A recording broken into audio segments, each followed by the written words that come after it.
Hey, everybody. Welcome back to the Real Estate Success Podcast. I'm your host today, Jim Ingersoll with the Investing Now Network, and I've got an incredible guest and a good friend of mine, Lisa Engelhart, on with me.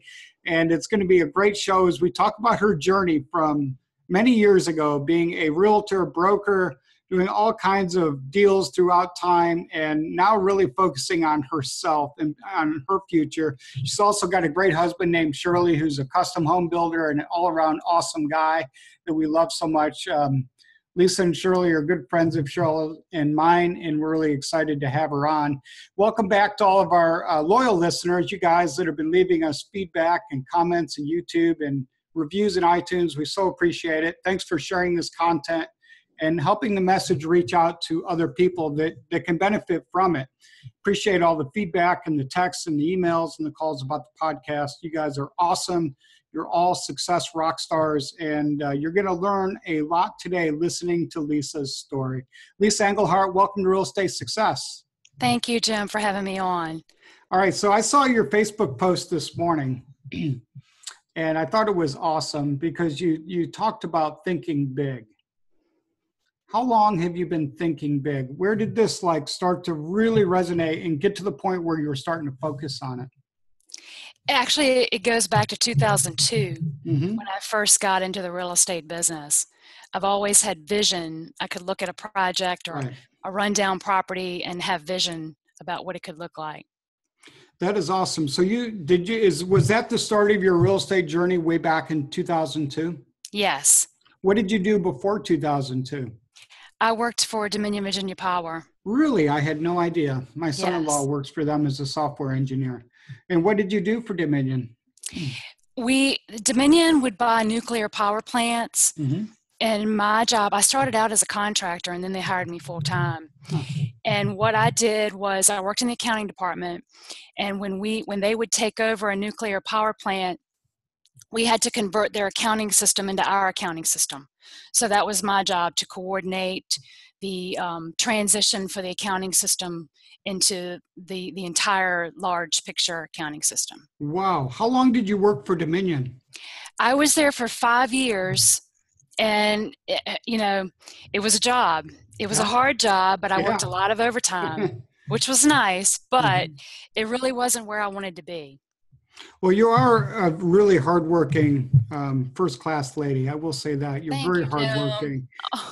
So how was that, making that transition from corporate America in 2002? It's a long time ago, but kind of take me back to that journey and that transition from, your 9 to 5 or, 9 to 7 or whatever hours you were working into really making a buck for yourself. Well, Shirley is the one who's been my rock and my supporter. He is an awesome guy. He's been building custom homes for years, and he was also in law enforcement for 30 years, retired early at 50. But he also ran a construction company, so he works probably more hours. He worked more hours than I do, if you can believe that. But anyway, he was the one who encouraged me to get into real estate. He could see that in me and encourage. And in fact, it was really funny because I had taken, back in '86, I had taken the real estate classes through Mosley Flint and the exam, and I just never really did anything with my license. So because you have to have that income set aside to support you when you start out in real estate. You have to be able to pay your bills. And he supported me with that. That's really awesome. So then you left Dominion and you opened up the brand new door to being a realtor. And that's before you were a broker. So what did you sort of focus on when you first became a realtor? My second real estate deal was I put together 2 farms. Wow. And it created 165 unit subdivision. Holy mackerel. That's a big deal for a young agent.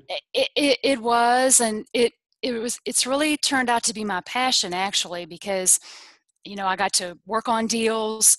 It was 2 separate parcels. It was actually a farm I grew up on. So I had a lead from my brother, and it took me 6 months to get the second parcel under contract. And that was challenging because I was working, with an 80-plus-year-old that thought Walmart was going to come in and buy his property. So is that a subdivision to this day full of houses and families? And right? Yes, it was geared for 55 and over. Hmm. When the market turned, it went through a transition where, part of it was struggling, and Right. it is actually still being built now. I was actually part of the deal was that I would be the exclusive listing agent in the entire subdivision for putting the deals together. So I Like was for for a while perpetuity, like forever? for that entire subdivision, yes. Amazing. And I learned some mistakes. I got a good education out of it, a costly education out of it, but Mhm. that's part of learning the learning curve with this business.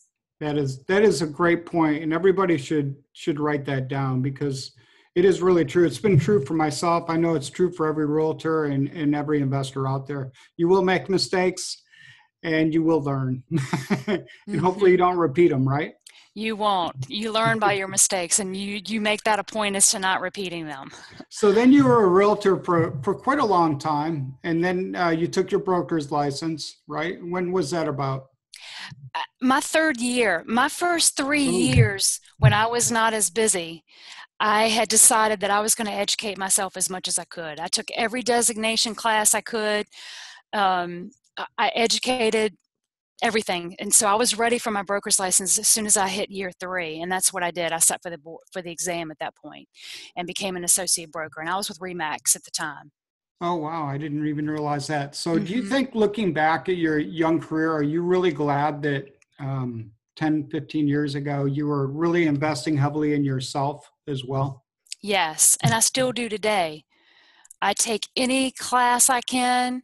I attend as many conferences as I can, and I did that throughout my entire career as a real estate broker and being in the REO business. So you're a lifetime learner. I am. Welcome to the club. As Yes, you know, because you and I, we both live in Virginia, but we hang out with each other all around the world, which is that's really right. awesome. I think I see you more out of town than I do here. I know we got to get together more. It's It's awesome. tough, I know. So then did that lead, so you were at Remax for a while.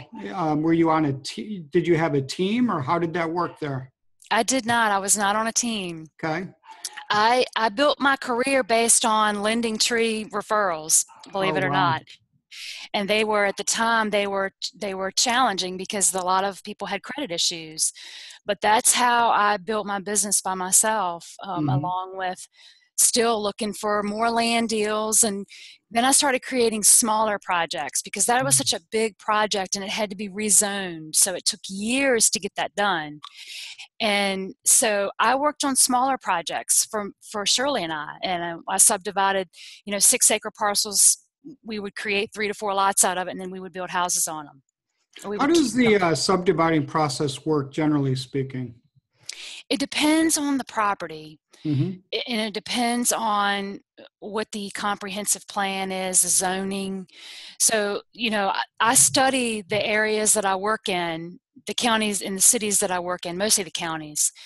And you need to know, what that zoning means and what you can do with that property, because when you have to go through a rezoning process, it's lengthy and it's costly, and you have to be the city council or the board of supervisor and the planning commissioner. They have to be they have to be on board with you. So that would be like board of supervisors, or if you're in a city, maybe even city council for a zoning change. Yes. And if you didn't need zoning, then the subdividing is a lot easier. It is. It's a plan of development process, which still, can take a few months to get done because you need an engineer and a surveying company to work with you on that for to turn in the Hmm. requirements. But for the most part, if it's already zoned for what you're looking to do, you just need a plan of development to submit with your application I to the gotcha. county or the city. So you were with Remax for a while, and then you decided I'm going to create my own brokerage, right? I did actually. One of my bank clients. Okay, so let me back up for a second. Yeah. I was sitting in my mobile home, a model home at that subdivision we're just referring to. And I received a phone call from one of my friends here in Richmond, and she said she worked for one of the large banks downtown, and said, "Hey, we're looking for someone to sell or list our REO properties. Would you be interested in doing that?" Well, it's funny because I really didn't know what REO stood for at the time, so I said yes, and it just took off from there, and I became one of their exclusive agents, and that they really got me started. So they were the ones when I decided to, I joined some organizations with REO, and they really promote owning your own business because you control your own listings at that point and your broker doesn't own them. So with the encouragement of them, because I worked very closely with them, they were very supportive and they actually encouraged me to start my own company. So that's what I did. And then came Turnkey, right? Yes. So tell us, how did you come up with the name and how did you leave Remax and transition over to your own brokerage? Shirley actually came up with the name because Love it. I do everything for everybody. So that's kind of how he's like, that's what you should call it because you take them from start to finish and you do everything. Mm-hmm. So he came up with the name and I went with it. And the transition was pretty easy because I just went to all of my clients and just told them straight up what I was doing.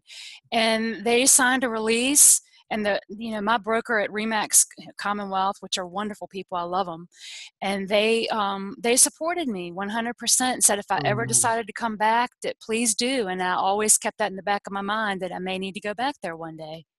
So, help me I'm not a realtor, as you know, but when you're with somebody like Remax Commonwealth or whoever, do you have a contract that says you can't go back to your past clients? Is that what you meant by the release? No, I'm sorry. I'm speaking realtor talk. Yeah. When I have a listing agreement signed with one of my clients, really the brokerage owns that listing. Right. It's not me. It's not my listing. It's the brokerage's listing. So in order for me to move that over to Turnkey, I needed to get a listing release from my clients to relieve them and myself and Remax Commonwealth of that brokerage agreement, and then they would sign a new one with my company. Gotcha. Okay, so then you birthed and created an innovative Turnkey. Yes. What year was that approximately? 2009. Oh, that was a long time ago, right when foreclosures were skyrocketing. A lot different than today, huh? Exactly. Yes. So was your first bit of REO with HUD, or how did you start to get into the REO business? No, actually HUD came a lot later. I tried to get on with HUD and that was tough. There used to be 3 different asset management companies in Virginia, and now it's 1. So I tried for the longest time to get in. So to make a long story short, I ended up getting some 2 government certifications to help get me in with government agencies. And always invest in yourself. That's exactly right. And I did, and it worked for me. It definitely worked for me. So how were those first ones? What were they? I mean, were they banks? I guess they were asset management companies. The first one was a bank, and I can laugh and tell this story now. It was a little rancher in Sandston, and the bank wanted to do a lot of repairs to it. Well, I had to do a BPO, and I didn't have any idea how to do a BPO or anything. So I just worked my way through it. And that's what I've pretty much done for most of my career is I've worked it, I've figured it out, I've found a way to figure it out. And that property ended up being reassigned because it didn't sell. I did not price it well. So it was a little challenging, but I thought I'm doomed with them. But no, I received listing after listing after listing with them. It's just after a certain amount of time, if it doesn't sell, they have to reassign it, and that's what they do. Well, I really wish I could go back to 2009 and just buy a whole bunch more houses and just hold on to them, don't you? Yes, for sure. Because those houses, it was back then, finding foreclosures was like, the MLS to me was like a menu, and I was hungry. And I would just look through the MLS. I'll take that one, that one, that one, and that one. But I flipped too many. I should have held a lot more, like everybody is saying. Would you agree? I agree. You wish you would have held on to some instead of just listing them, I'm sure. And see, I couldn't buy them. Right. So I couldn't participate. And there were some really, really good deals that came across my desk. And that's how I met you. Yeah. That's how I knew your name. Okay. Well, let's talk about it. I don't know how you came to know me. I can't recall other than, like boot camps and, stuff like that. I guess was I buying some of your listings? Yes. You were buying some of my listings, particularly the reverse mortgage foreclosures, which was a very good product and attractive product for investors. That's what it was. I remember now. Awesome. So how did you transition from the first couple over to HUD? HUD, I just applied. I created what I call a phenomenal proposal Hmm. based on my experience with REO, which I had quite a bit of years experience with doing REO when I was able to apply for that. Hmm. They only have a certain window where you can apply, and I had missed that each year with those other asset management companies that were managing HUD properties. So I think just based on my REO experience and my references that helped me get in with them and my government certifications, that Did was very did attractive. that really boost your listing volume when you got HUD? It did. They gave me like 12 listings at one time over like 3 or 4 day Oh, period, wow. but they had a lot of inventory at that time that they had to place. So I'm not sure if that the two government certifications helped me get more than some others. I really Right. don't track competition. I've never really had time to do that. I just feel like it's enough space for everyone who's involved and is good at it. And that's basically, you get the listings based on how good you are and how Right. you respond. And the way that you were really good is I think you were willing to outwork everybody else. This is just my opinion. Because I know Thank you. like your schedule, you've told me like you were out going pre-dawn into the city, into the Hmm. the not so nice sections of cities. And you were Right. out there before breakfast, not well, sometimes beating the doors down, but I mean, Hmm. so talk through some of those stories. Like what happened? Like you go up to a house and it's vacant, maybe the door's open. I mean, you had some shady things going on, right? Oh, we've had a lot of shady things over the years. Hmm. And so, you have to take caution. Anytime a house was open when I got there, I didn't go in by myself. I did one time, but I won't do that again. That's another Hmm. mistake I learned. But the police want to come and help. They come in and they go in first, and then Right. we go in because you never know what you're going to find inside. And we have found quite a few interesting things inside. Well, So give me a couple things you found inside. probably the hoarder houses have been the worst. Yeah. Um, Never seen anything quite like that. I tell people I'm hoarder certified now. Yeah, It's not an official certification and one somebody shouldn't have. probably one of the worst ones I've been in were there was tape marked off all on the floor in the shape of a Ooh. body, Oh and there gosh. was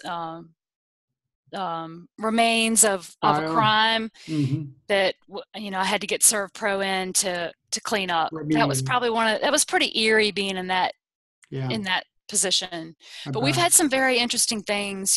I've had SWAT team called out Ooh. to an eviction, and an eviction turned into an all-day event. We had to wait up the street.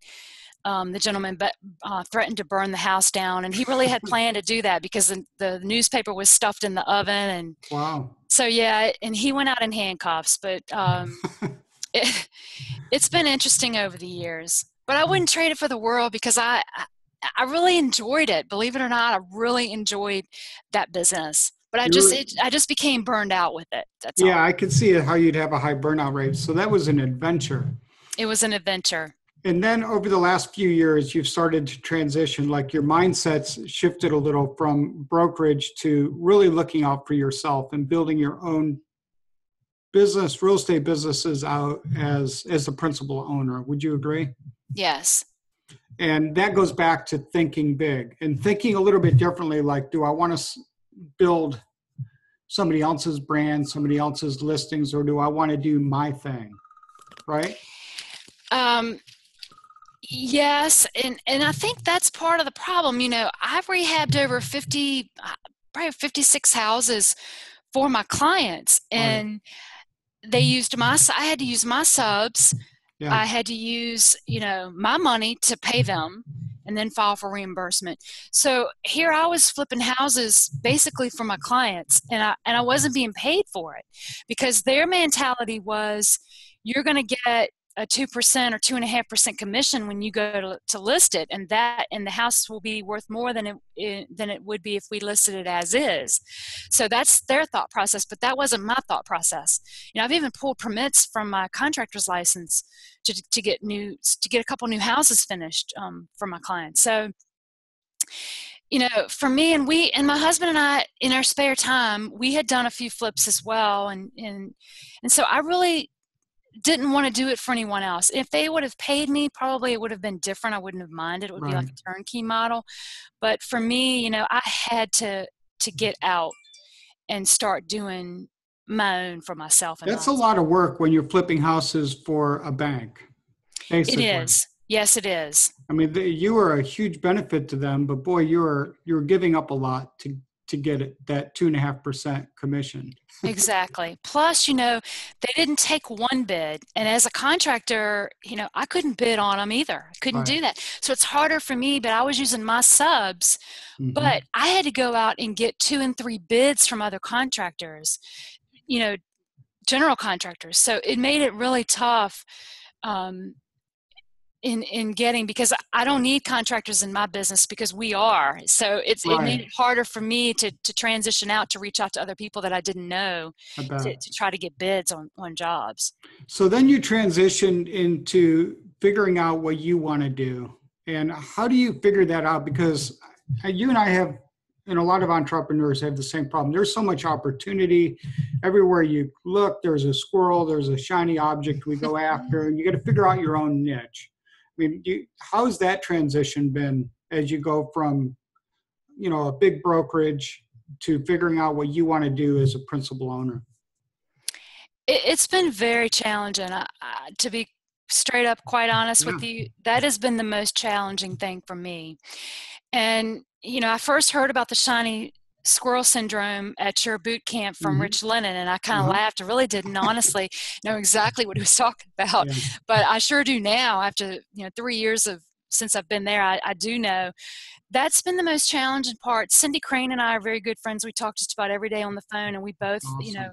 have struggled with that too, because you get these deals that come your way and then it's not really what you're focusing on. I really had to do some soul searching and stop doing that, try to stop going that route, because here I was married to someone who, or am married to someone who is a phenomenal builder. He's taught me so much about building houses and doing rehabs, and I couldn't have done it without him. And yet, he kind of was left on his own when I was doing REO for 10 years. So I was like, if I could really start working with him and growing that construction business, then we would just be a dynamite duo. And that's really what I've focused on. I have right now, as of today, we have over 26 lots in inventory in Wow. different areas that we're ready to build on at any given time. And then I'm trying to do some flips. I want to keep diversified. I don't want to focus on one thing. Uh-huh. So what I've done is I've narrowed it down to building small houses, affordable houses for people. And I am keeping some as Airbnb or short-term Mm-hmm. rentals rather. And I love the Walter Walford affordable housing model. Uh-huh. And I've been trying to do some of that. That's been a little challenging for me, but I have a couple of opportunities now that I'm working on. That's So awesome. those couple of things are what my main focus And is. affordable housing is a big thing because rents are going up for people, which is good for me as a landlord, and prices are going up really fast as well. But affordable housing is a challenge. Plus interest rates are going up.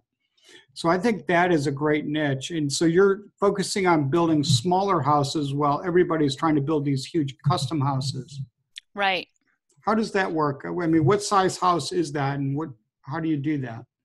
I like to build 1,200 and under. Mm-hmm. It depends on the area. 1,000 square feet would work too. And I have a couple that are 760 that I'm building. That's almost a tiny house. Mm-hmm.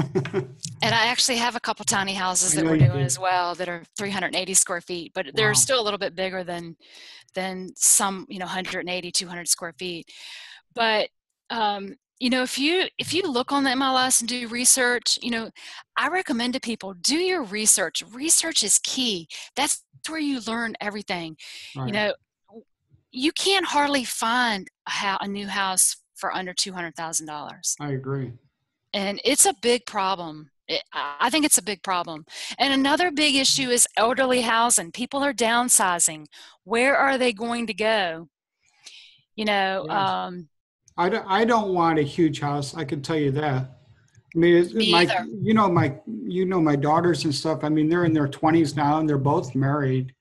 And so it's really just Cheryl and I and the dogs. I mean, I don't need like a 4,000 square foot house or an 8,000 square foot house. Small, simple, mobile is good with me. No debt. Me too. Me too. It's But funny how you it's hard change. to find that. It is really hard to find Hmm. product that Cheryl and I like that's the right size. Forget the price tag. It's just really hard to find a nice house that's a reasonable size that you don't have to spend, you know, tons of time cleaning and maintaining and all that. I think, unless you go to like a condo or a townhome, which we don't personally want to do at this point. So I think that's a great I place to totally go. agree. So tell me a little bit about your Airbnb adventures. Where are you at in that process? I am waiting on permits Uh-huh. to build 4. We're going to start with 2. So we have a 680 square foot house that we're building with an in-law suite on the back of it of 300, and I always get that figure wrong. I think Mm-hmm. it's 339 square feet on the back of it. And I'm going to short-term rental both of them. Awesome. And is that right on the Chesapeake Bay? Where is this? In It's Deltaville? near there. It's near there, yes. Mm-hmm. Mhm. That is awesome. What attracted you to Airbnb and pull that down as one of your niches to work on? Um, Cindy, in talking with Cindy, I love what she's doing in Jackson on She's the got reservoir. the Airstream too, you know? She does, and she's really good at it.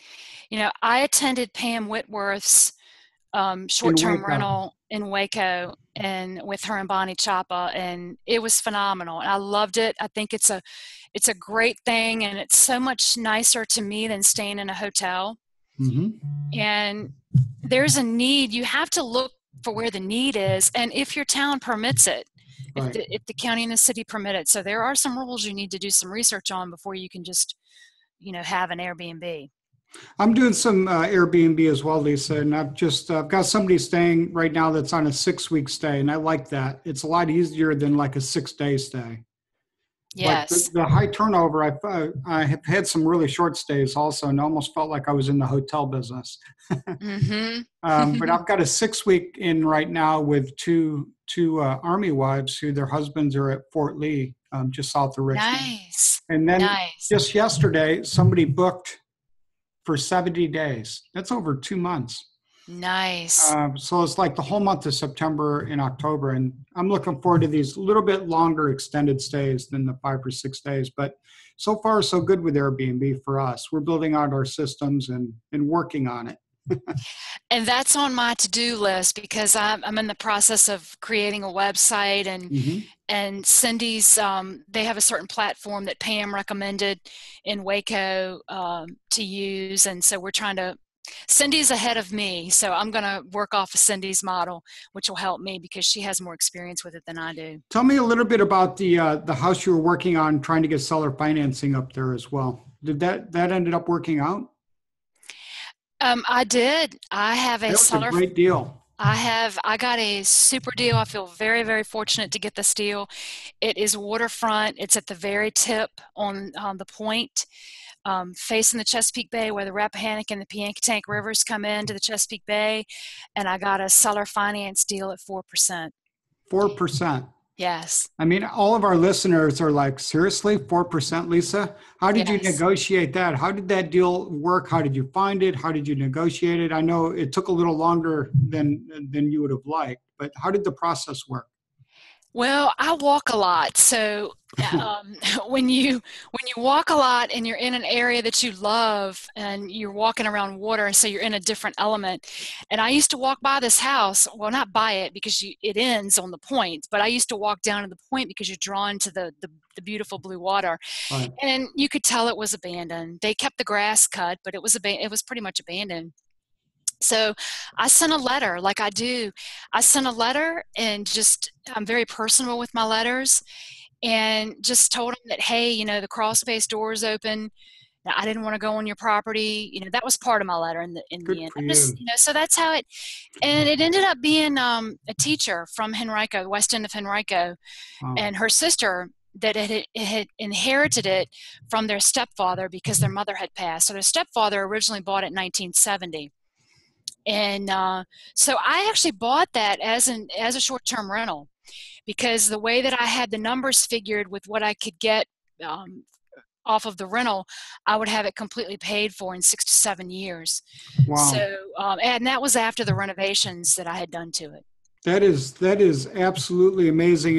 And I love the way that you said you make your letters personal and you actually approach the seller from the position of giving. Like, hey, Yes. your crawl space door is open. And I think that is great. You're truly a giver, Lisa. I think it's awesome. Thank you. Um, Talk to me a little bit in closing here. I'm going over my time a little bit, but about your network and how important that has become for you. Because we share a lot of the same network, and there's incredible people that inspire both you and I along the way. How important is that network to what you do? It truly is your net worth, and I Yeah. learned that from you at the boot camp, and I hear it over and over again. And I've never really been a networker. Uh-huh. I would say I've been shy, a little bit of an introvert. Yeah. I love being around people, but I like listening and hearing and just taking it all in. And that network is amazing. That's how I've met my private lenders, and that's how Mhm. I will continue to meet my private lenders. And I've become very good friends with the people that have invested with me. So I truly believe the more you can network and be a part of it, a part of the community, and how other people are doing. It's not just about meeting them to borrow money. It's about getting to know them and building that relationship with them. Yeah, I think that's a great key. So if one of our listeners wants to reach out to you and talk to you about some deals or potentially lending you some money or whatever it is, what's the best email for you? Lisa at EngelhartConstruction.com. And Engelhart is spelled Englehart. Lisa at EngelhartConstruction.com. Yes. That is awesome. So looking back over all these things you've done from Dominion all the way to today in 2018, is there anything you would have done a little bit different through some of those years? I would have gotten involved in real estate investing a lot sooner. Mm-hmm. If I had someone to mentor me, to guide me and help me like you do with your kids, Mm-hmm. I would be in a much different position now. I wish I had learned a lot, younger. And I didn't know, you always thought that only the rich Yeah. people invested, and you had to have your own money and you couldn't do it without your own Yeah. money. And so once I learned that, it was able to help me. In all honesty, I'm not saying this because you're having me as a guest today, but you inspired me to where I am today. And if I had not attended your boot camp and started learning this process and getting involved with the Financial Friends Network, I would still be selling REO. Yeah, well, I So appreciate you're a that, big part Lisa. of. You're a huge inspiration to me as well. You and Shirley are truly great people. That Cheryl and I are really blessed and fortunate to call you guys as friends.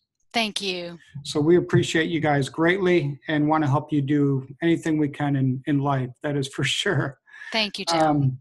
Well, Lisa, thanks. I'm going to respect your time. Thank you for being on the podcast with us today and Thank you for having me. sharing like your journey from Dominion, Virginia, all the way to Airbnb.